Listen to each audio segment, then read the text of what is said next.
지금 교회력에 의하면 우리가 사순절을 보내고 있습니다. 이 사순절은 십자가에 못 박혀서 고난당하신 예수님을 기억하면서 우리가 신앙의 마음을 다시 한번 되새겨보는 그런 절기입니다. 근데 예수님께서 순환을 받고 고난을 받으셨는데 가장 큰 아픔이 무엇이었을까? 그런 생각을 해봅니다. 양손에 대못을 박히실 때 아팠을까? 양발에 못을 박힐 때 아팠을까? 아니면 가시관이 머리를 찌를 때 아프셨을까? 창으로 옆구리를 찔러서 핏물이 흘러내릴 때 아팠을까? 아니면 로마 군인들이 희롱할 때 그것이 아팠을까? 제가 생각할 때 예수님의 아픔은 그런 것이 아니었을 것 같습니다. 가장 아파하신 것은 베드로의 배신이 아니었을까? 그런 생각을 합니다. 믿었던 제자 베드로가 배신할 때 로마 군인들은 예수님의 양손과 양발의 못을 박았지만은 베드로는 예수님의 가슴에 심장에 대못을 박지 않았을까? 예수님은 베드로를 믿으셨습니다. 베드로는 12제자들 중에도 인너서클이라고 해서 수제자였습니다. 가이사라 빌립보에서 올바른 신앙 고백을 해서 예수님을 기쁘게까지 했습니다. 그의 신앙 고백 위에 천국 열쇠를 맡기겠다고까지 하셨습니다. 그리고 그 베드로의 신앙 고백의 반석 위에 교회를 세우겠다고까지 베드로를 아주 믿고 신뢰하셨습니다. 그래서 제자를 삼으시고 긍지를 느끼시고 보람을 느끼시고 내가 베드로를 제자 삼은 것 참 잘했구나 자부심을 느끼셨습니다.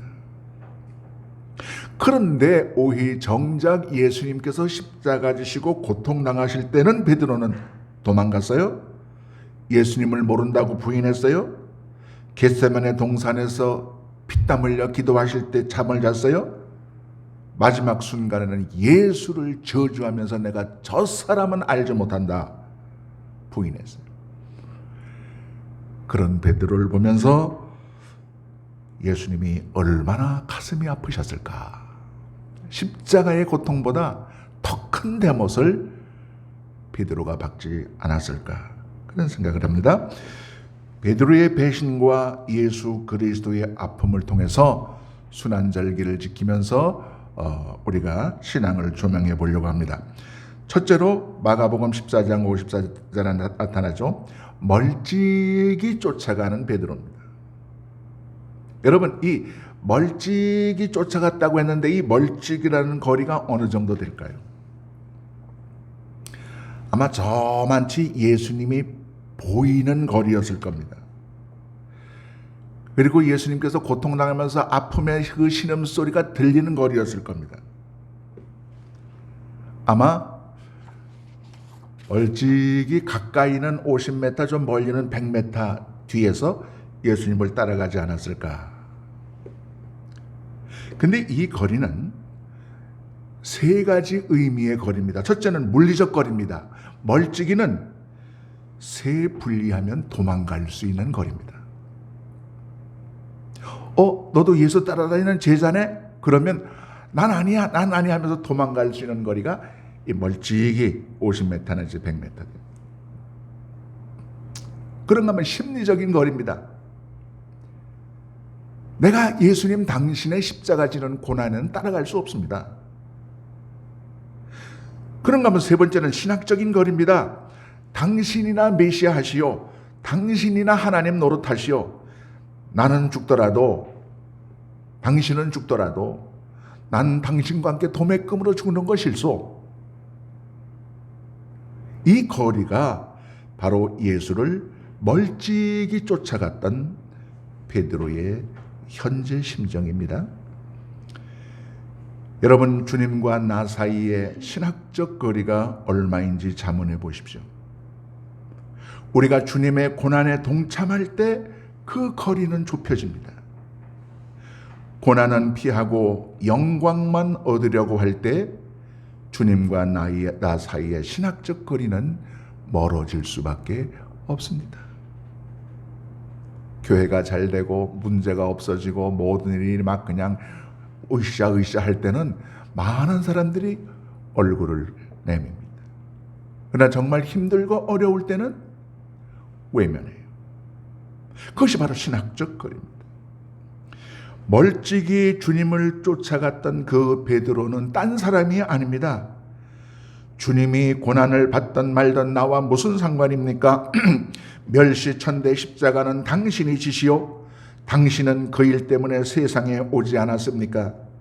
그러니 십자가는 당신이 지고 존귀 영광 권세만 내게 주시오. 우리가 그런 생각을 한다면 오늘 우리 자신이 바로 멀찍이 쫓아가는 오늘의 베드로입니다. 우리 목사님들 중에도 예수님을 멀찍이 쫓아가는 사람이 있어요. 교회라고 하는 현장 목회가 힘들다고 목을 길게 빼고 어디 기관 목사나 이런 곳으로 도망갈 곳 없는가? 지방에 가난한 교회는 힘들다고 기회만 나오면 어디 서울 큰 교회는 없는가? 도망가려는 사람. 당장은 갈 곳이 없어서 버티지만 기회만 되면 목사 그만두고 공무원 취직이나 하려고 기웃거리는 사람. 모두 다 예수님을 멀찍이 쫓아가는 사람입니다. 여러분, 우리는 지금 예수 그리스도를 바짝 따르고 있습니까? 아니면 도망갈 만큼의 거리를 두고 여차하면 튀자, 그런 마음으로 멀찍이 쫓아가고 있습니까? 여차해서 새 분리하면 신앙의 삶에서 회피하려는 마음을 가지고 있지는 않느냐 하는 겁니다. 우리가 만약 주님의 고난을 떠나 도망가려는 마음으로 멀찍이 쫓아가고 있다면 우리는 오늘의 베드로가 되는 거예요. 그것이 바로 우리 주님의 마음을 아프게 하는 겁니다. 제가 돌이켜보니 천국에 가서 예수님 앞에서 내세울 게 아무것도 없어요. 무슨 목회를 했지만 엄청나게 많은 사람을 주께로 전도해서 한 것도 없고, 또 교회를 크게 성장시킨 것도 없고, 목사로서 하나님 앞에 사실상 내놓을 수 있는 공적이 거의 없어요. 근데 딱 한 가지가 생각이 나요. 힘들고 어려워도 교회에서 도망가지 않고 현장 목회지를 지켰습니다. 그 말은 할 수 있을 것 같아요. 잔깨 부려서 힘든 곳은 피하고 십자가 지는 곳은 돌아가고 어려운 자리는 회피하고, 그렇게 살지 않고 고난의 목회 현장에서 주님을 따라갔습니다. 그 고백 하나는 할 수 있지 않을까? 여러분, 오늘 우리가 멀찍이 쫓아가는 신앙이라면 주님은 다시 한번 가슴이 아프실 것입니다. 두 손의 대못보다 두 발의 대못보다 옆구리의 창과 머리의 가시관보다 그것이 더 아플 것입니다. 바짝 따라갑시다. 영광만이 아니라 고난이 닥친다고 해도, 힘들다고 해도 십자가 지고 주님 따라가시기를 축복합니다. 둘째로 14장 54절에 불을 쬐는 베드로입니다. 자, 아마 날씨가 추웠던 모양이죠. 예수님 빌라도의 법정 가서 재판 받으시는데 아마 그 멀찍이 어디 그 마당에다가 모닥불을 해놓으니까 베드로가 추워가지고 이렇게 이제 그 모닥불을 쬐고 있는 것 같아요. 불을 쬐는 것 자체가 죄가 아닙니다. 추우면 불을 쬐일 수 있는 겁니다.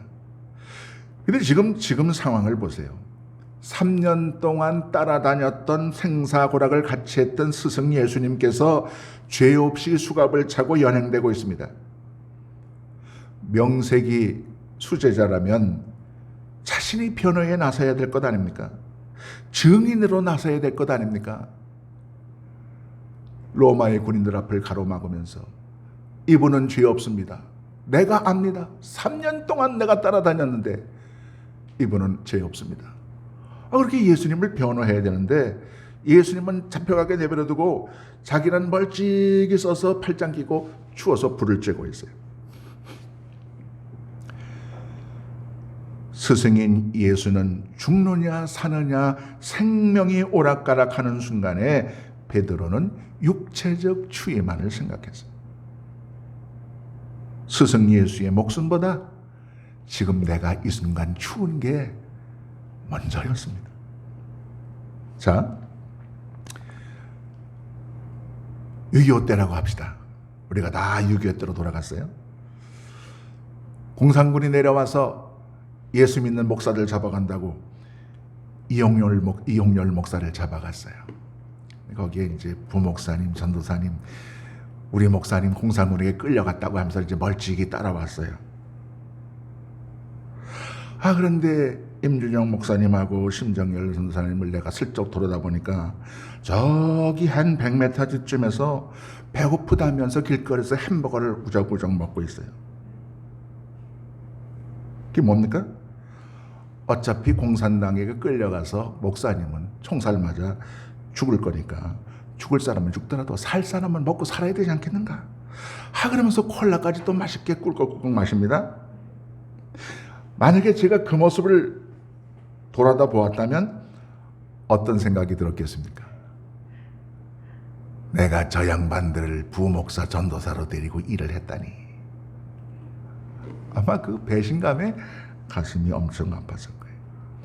대신 고난을 받지는 못한다 할지라도 고난의 현장에 함께 있는 것이 제자입니다.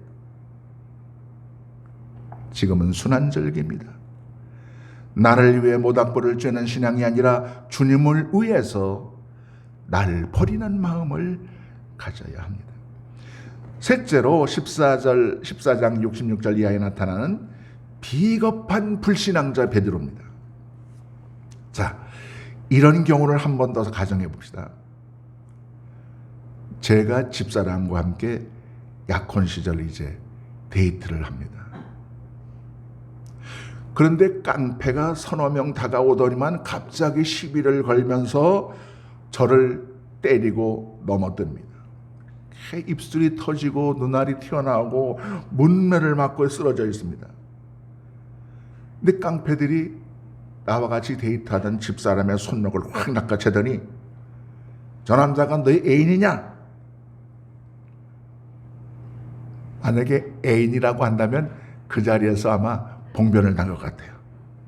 그러니까 집사람이 혼자 살겠다고 아니에요. 난 얼굴도 몰라요. 저는 나쁜 놈이에요. 저 사람이 제 애인이면 제 손에 장을 지져요. 자, 그 모습을 제가 돌아다 봤다면 제 마음이 어땠을까요? 지금 베드로의 배신은 바로 이런 격입니다. 3년 동안 따라다니면서 애인 노릇해놓고 로마의 깡패에 의해서 주님이 십자가 지고 고통당한다고 하니까 베드로가 나 저 사람 몰라요. 데이트 안 했어요. 저 사람 알면 내가 손에 장을 지져요.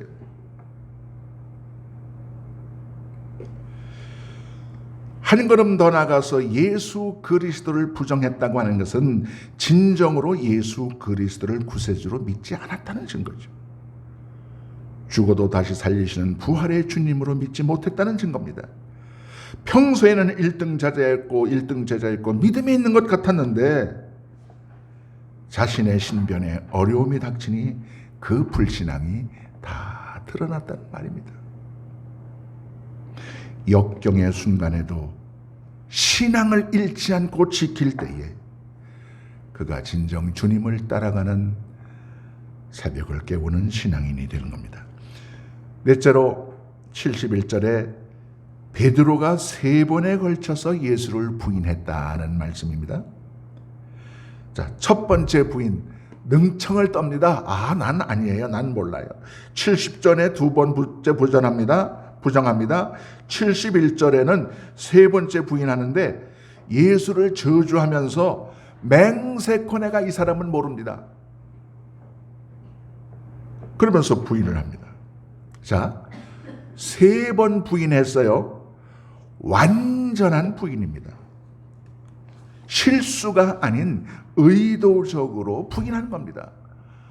어쩌다가 난 몰라요. 엉겁결에 로마 군인이 두려워서 부인한 게 아닙니다. 3번을 부인했다고 하는 것은 의도적으로 작심하고 결심하고 완벽하게 부인했다는 겁니다. 예수님과 이제 인연을 끊으려는 무서운 시도입니다. 오늘 우리의 관심은 3번째 71절의 부인입니다. 예수님을 저주하면서 베드로가 너도 예수 당이지, 같은 도당이지 할 때 뭐라고 말했는가 하면 나는 이 사람을 알지 못한다. 자, 히라보 원문 성경에는 너희가 말하는 그 사람, 안트로포스라고 그랬습니다. 사람을 모른다는 뜻입니다. 한때는 베드로가 하나님의 아들로 고백했던 예수님입니다. 그런데 이제는 하나님의 아들 메시아가 아니라 나는 저 사람 몰라, 한 인간으로 밖에는 보지 않는다는 얘기거든요. 주님을 하나님의 아들로 고백할 때 신앙입니다. 주님을 사람으로 보는 한 신앙이라고 할 수 없습니다. 이용렬 목사님 하다가 어느 날 이용렬 씨 부른다면 이제 목사로 인정하지 않겠다는 얘기죠. 베드로가 이 사람을 알지 못한다는 말은 한때 내가 예수 그리스도를 하나님의 아들로 고백했지만 이제는 그렇게 고백 못해. 저 사람 하나님의 아들 메시아 아니고 사람이야, 사람. 내가 이 사람 안트로포스를 내가 모른다. 수제자 베드로의 불신앙을 보고 예수 그리스도 가슴 속에는 굵은 대못이 박혔을 겁니다. 그럼에도 불구한 예수님의 사랑을 봅시다. 자, 베드로가 3번씩 예수님을 모른다고 저주하며 부인했는데, 그렇게 배신했는데, 그러나 예수 그리스도는 그 베드로를 버리지 않았습니다. 저 같으면 다시는 상종하지 않았을 겁니다. 우리 목회자들 세계 속에서도 얼마나 많은 돌아섬과 배신이 있는지 모릅니다. 뭔가 나에게 유익이 있을 것 같으면 찾아와서 목사님, 총회장님 뭐 하다가 정치적 관계가 없어지면 획 돌아서서 씹던 껌 뱉어버리듯 뱉어버리는 그런 배신이 얼마나 많은지 모릅니다. 가슴 아픈 일이죠. 그런데 그럼에도 불구하고 그런 베드로지만 예수님은 그 베드로를 버리자는 거예요. 여러분, 여기가 복음입니다. 부활 후에 그 베드로를 찾아오셨고, 부활 후에 그 베드로를 사랑으로 감싸주셨고, 그리고 내 양을 치라고 목양의 사명을 맡겨주셨어요. 이것이 은총의 복음입니다. 마땅히 내가 버림받고 마땅히 내가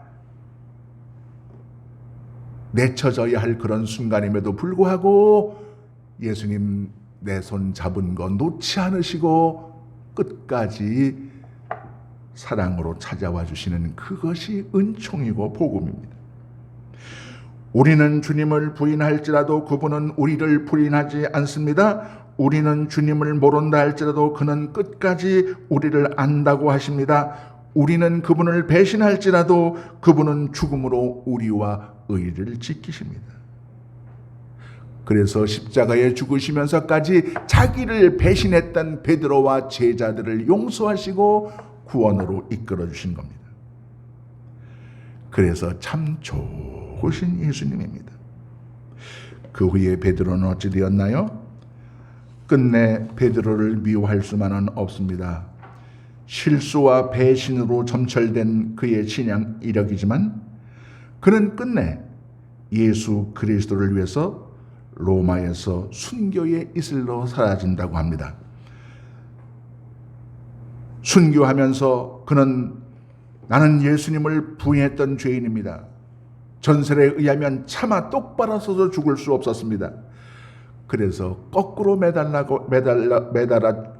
달라고 해서 십자가에 거꾸로 매달려 순교했다는 이야기가 있습니다. 여기가 베드로의 위대성입니다. 베드로는 마지막 순간에 회개하고 돌이켰죠. 신앙은 결론이 좋아야 합니다. 실수도 할 수 있습니다. 허물도 있습니다. 죄를 지을 수도 있습니다. 그러나 그 자리에서 끝나는 것은 참신앙이 아닙니다. 뉘우치고 끝내는 주님을 위한 희생과 헌신의 자리로 돌아갈 때, 그게 참신앙입니다. 72절 말씀을 봅시다. 베드로가 예수를 저주하며 내가 저 사람을 모른다고 하자 그때 닭이 곧 울더라. 베드로의 배신을 보면서 안타까움에 닭이 울었어요. 그 닭은 베드로를 향해서만 울지 않습니다. 그 닭은 오늘도 내 마음속에서 나를 위해서 웁니다. 우리가 불신앙의 자리로 떨어질 때마다 내 마음의 신앙의 양심을 일깨우는 꽃기요 닭이 웁니다. 양심을 일깨우는, 신앙의 양심을 일깨우는 저 닭의 울음소리를 들을 수 있어야 합니다. 베드로는 바로 나 자신의 신앙적 자화상입니다. 베드로는 주님의 가슴을 가장 아프게 해드렸지만 종국에는 죽음으로 주님의 가슴을 가장 기쁘게 해드린 회개한 제자가 되었습니다. 가장 큰 아픔은 육체적 고통이 아닙니다. 우리의 불신앙, 우리의 배신 때문에 주님은 아파하십니다. 이제는 주님의 마음을 아프게만 하는 신앙이 아니라 주님의 상처난 가슴을 싸매드리고 위로하는 성숙한 신앙인이 되어야 합니다. 그것이 순환절을 보내는 오늘 우리 신앙인의 다짐이 되어야 하겠습니다. 기도드립시다.